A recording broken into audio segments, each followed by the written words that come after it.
We're here at the annual hotel conference in Manchester for all the latest news on the service department and extended stay sector. Follow me.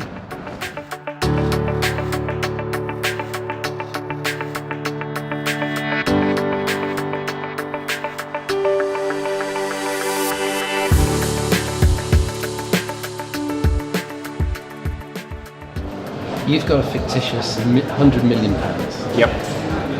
to invest in. I wouldn't be here. To Don't invest say in the that service- personally.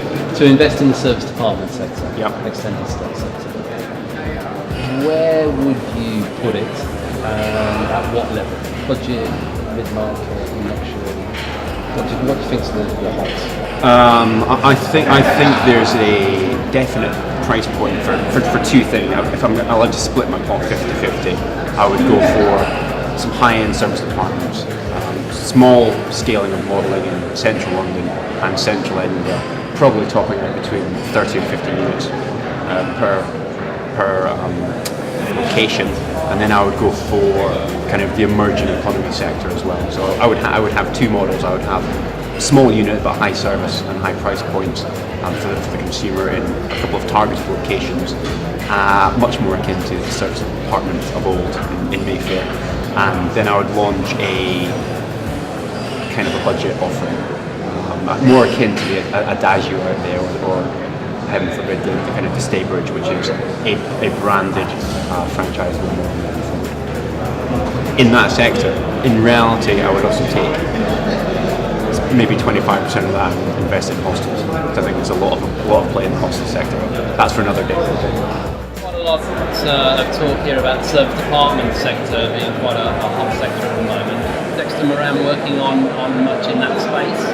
Yeah, we're doing quite a lot. We're doing the new Adagio, which is on Whitechapel Road, which was an urban villa as an original concept, which we got the planning for, and has been sort of packaged off to Adagio, which is part owned by Accor, as you know.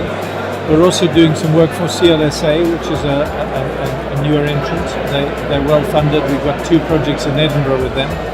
And Adina, there's a lot of new entries into that market who, literally I hadn't heard of a couple of years ago, but it seems to be a growing sector.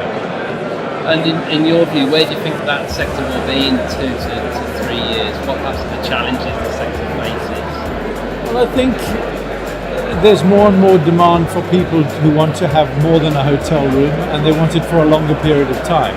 And so I suppose it's just a differentiation in the market. So instead of having a hotel room for a week, you could have a service department for a week, and make feel more like it's your home and your place, and you've got a little bit more space around you. There's a lot less F&B in the service department, so I suppose then we've been noticing people being able to pitch quite high values for land with service department, and I think the market's growing really fast. I mean, some years ago we looked at Staybridge Suites in London on a particular project, but nobody could make the figures stack up. Suddenly it's all turned around.